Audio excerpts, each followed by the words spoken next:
안녕하십니까. 삼성서울병원 폐식도외과 박성용입니다.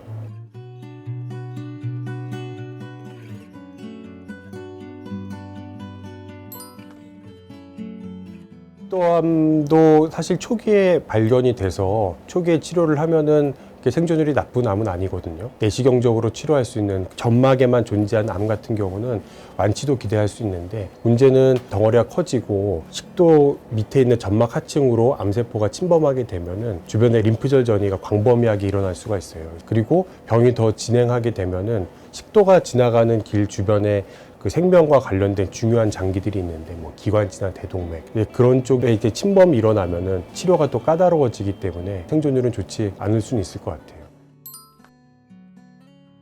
식도 같은 경우도 근육으로 이루어진 이제 관 모양의 장기이기 때문에 웬만큼 이제 암이 진행을 한다고 그래도 불편감이 잘 느껴지지가 않아요. 초기에 느낄 수 있는 증상은 현실적으로는 없다고 보는 게 맞을 것 같고, 만약 진행을 많이 하게 되면 음식이 이제 내려갈 때 걸리는 느낌이 난다든지, 식도 옆에 성대를 움직이게끔 하는 신경이 있는데 거기에 이제 암이 점점 침범하게 되면은 목소리가 쉴 수도 있고, 잘 못 드시니까 몸무게가 한 달 사이에 뭐 4kg, 5kg씩 빠진다든지, 이제 그런 경우들은 이미 이제 수술은 고려하기 어려운, 이미 진행이 많이 된 상태라고 보는 게 맞을 것 같습니다. 검진을 통해서 내시경으로 잘 빨리 발견하는 게 가장 좋은 방법이 되겠죠.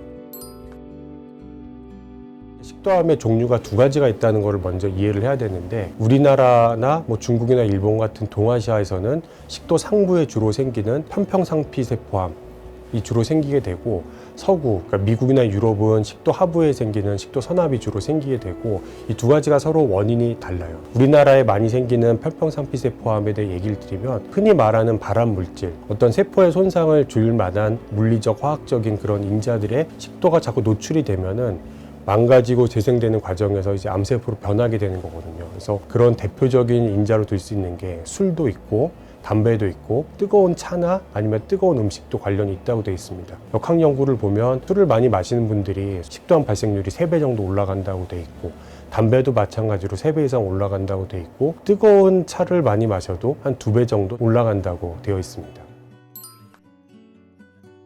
뜨거운 차나 음식이 2급 발암물질이라는 얘기는 인체에서 규명은 안 됐지만 동물 실험에서는 규명돼 있다는 얘기인데, 65도를 기준으로 하더라고요. 그렇다고 해서 우리가 온도를 갖고 다니면서 65도를 이렇게 재가면서 먹지는 않겠지만, 뜨거운 막 아메리카노 그런 거를 막 굳이 드실 필요는 없을 것 같아요. 좀 미지근하게 식혀서 드시는 게 좋을 것 같습니다. 그 선암은 흔히 말하는 이제 위식도 역류와 관련이 있는데, 위에만 존재해야 되는 위산이 역류를 하면서 식도 점막세포에 자극을 주고 그게 다시 재생이 되는 과정에서 암세포로 바뀌게 되는 거고, 그 과정에서 식도 선암이 발생을 하게 되는 거죠. 우리나라 같은 경우는 편평상피세포암이랑 선암이랑 비율이 9대1 정도 되거든요. 우리나라도 이제 생활 습관이 서구화되고 더 비만해지고 위식도 역류 질환이 점점 늘고 있기 때문에 선암이 늘 거라고 생각을 하는데, 통계상에서는 아직 선암의 숫자가 늘진 않고 그대로 있어요. 그래서 식도 역류 질환이 있는 경우에는 계속 방치를 하게 되면은 선암이 생길 수도 있기 때문에 잘 치료하는 게 매우 중요합니다. 유전력이라고 하면 어떤 특정한 유전자 돌연변, 이를 부모, 자식 내지는 형제 간에 공개하면서 생기는 걸 텐데, 명확하게 알려져 있는 것은 없지만 부모님이 이제 술, 담배를 많이 하신다 그러면 자식도 그런 거를 은연중에 배울 수도 있고, 생활 습관이 공유된다는 측면에서는 어느 정도 또 공유되는 면이 있을 거라고 생각을 하고 있습니다.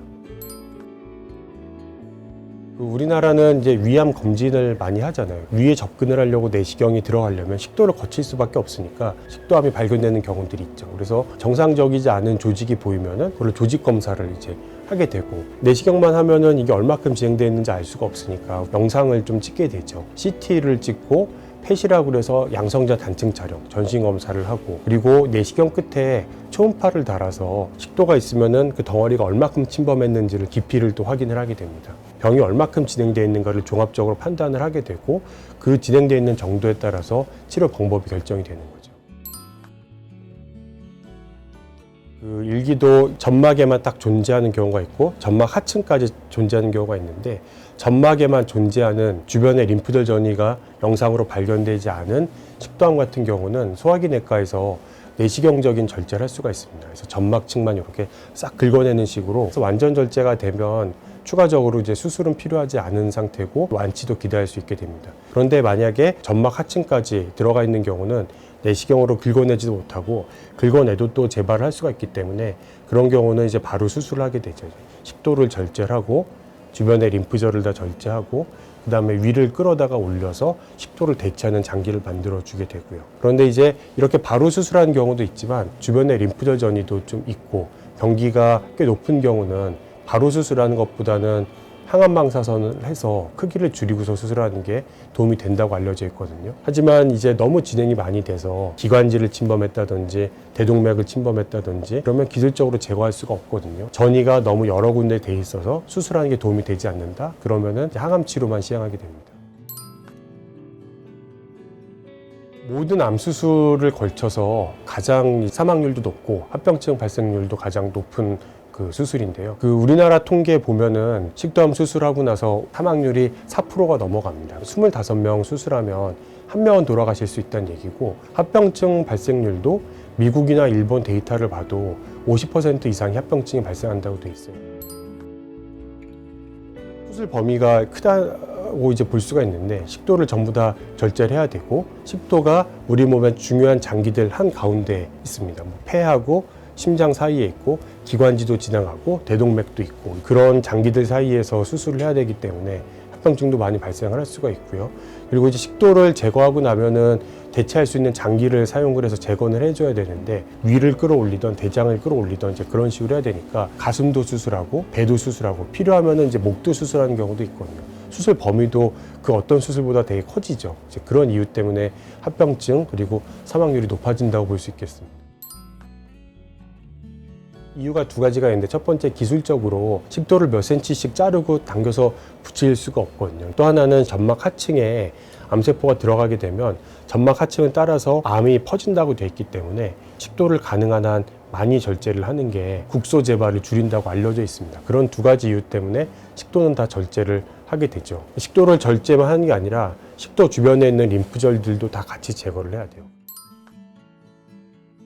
이제 재건을 하게 되면 여기 남아있는 일부의 식도와 위 혹은 대장을 갖다 붙이게 되는데 그 이어 붙여진 자리가 셀 수가 있어요. 그래서 수술 방법이나 아니면 연결하는 위치에 따라 달라지지만 뭐 한 1%에서 높게는 10% 이상 문합부의 노출이 이렇게 생길 수 있다는 게 첫 번째 설명을 드리고 또 하나는 가장 전이가 많이 일어나는 부분이 식도 옆에 대도리 후두신경이라는 곳이고 그 주변에 있는 림프절을 제거하게 되면 이 신경이 일시적으로 당겨지거나 아니면 손상을 받아서 되도리 후두신경이 기능을 못하게 되고 그러면 침목 소리가 나온다든지 아니면 음식을 먹을 때 사례가 들린다든지 그런 증상이 생길 수가 있죠. 그리고 또 많이 생기는 게 주로 폐렴이나 폐 손상이 많이 생길 수가 있는데 광범위하게 식도를 제거하고 림프절을 제거하고 그러게 되면 폐렴이 많이 생기고 균이 자라진 않는다 그래도 폐에서 비특이적으로 염증이 생기는 폐 손상이 일어날 수도 있어요. 그래서 크게 세 가지 합병증이 많이 생긴다고 이야기를 하고 있습니다.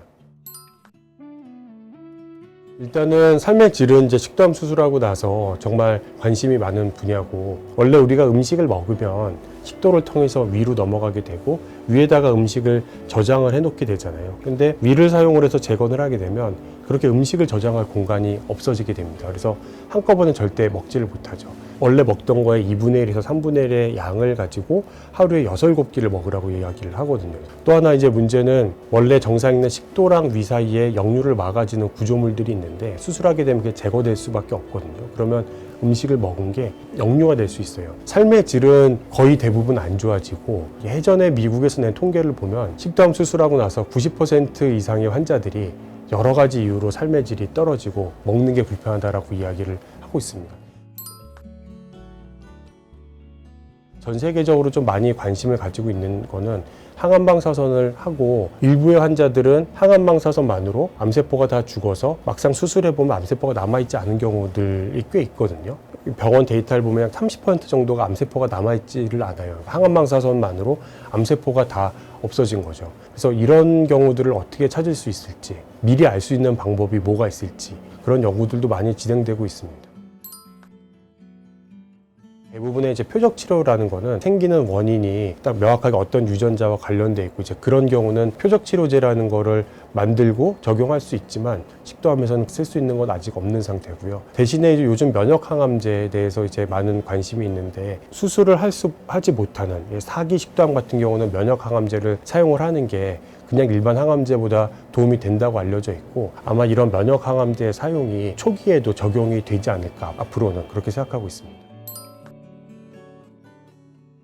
이제 어떤 사람은 술을 많이 마셔도 식도암에 잘 안 생기고 어떤 사람은 음주력이 아주 과하지 않은데도 식도암에 걸리는 경우들도 있잖아요. 그래서 개개인의 알코올 분해 능력과 관련이 있다. 그런 연구들이 대만 쪽에서 좀 시행되고 있고 우리가 이제 알코올을 섭취하게 되면 알데하이드라는 물질로 이제 체내에 존재하다가 분해가 되게 되는데 알데하이드 상태로 이제 오래 유지가 되면 식도암이나 다른 암을 일으킬 수 있다고 돼 있거든요. 근데 그 분해하는 능력이 사람들마다 정도가 다르지만 술을 마시면 얼굴이 많이 빨개지는 사람은 분해 능력이 떨어지고 잘 색깔이 변하지 않는 사람은 분해 능력이 좋은 거다라고 이제 얘기를 하더라고요. 그래서 만약에 내가 술을 마시고 얼굴도 잘 빨개지고 좀 많이 힘들어한다 그러면 더더욱이나 술을 잘 안 드시는 게 좋을 것 같습니다. 식도암은 다른 어떤 암보다 다 생활 습관이랑 밀접한 관련이 있기 때문에 술도 안 드실 수 있으면 좋겠지만 드셔야 된다면 소량 드시고 담배는 꼭 끊으시고 뜨거운 것도 되도록이면 식혀 드시는 게 좋을 거고 식도암 이제 치료를 받으신 분들 그리고 받으셨던 분들에게 드리고 싶은 얘기는 요즘 우리가 뉴 노멀이라는 얘기를 많이 하잖아요. 이전에 정상이었던 상태로 다시는 돌아갈 수 없다는 거는 받아들이셔야 될 것 같아요. 그래서 많이 먹을 수 없고 그 먹고 나면 자꾸 이렇게 역류가 되고 불편하고 그런 거는 치료를 받으셨기 때문에 받아들이실 수밖에 없거든요. 그래서 너무 이제 왜 이렇게 나는 불편할까에 집착을 하는 게 아니라 그 뉴 노멀 상태에서 내가 영양 상태를 어떻게 잘 관리하고 몸무게가 빠지지 않게끔 잘 관리할 수 있을까 그런 거에 대해서 고민을 하시는 게 더 중요할 것 같습니다.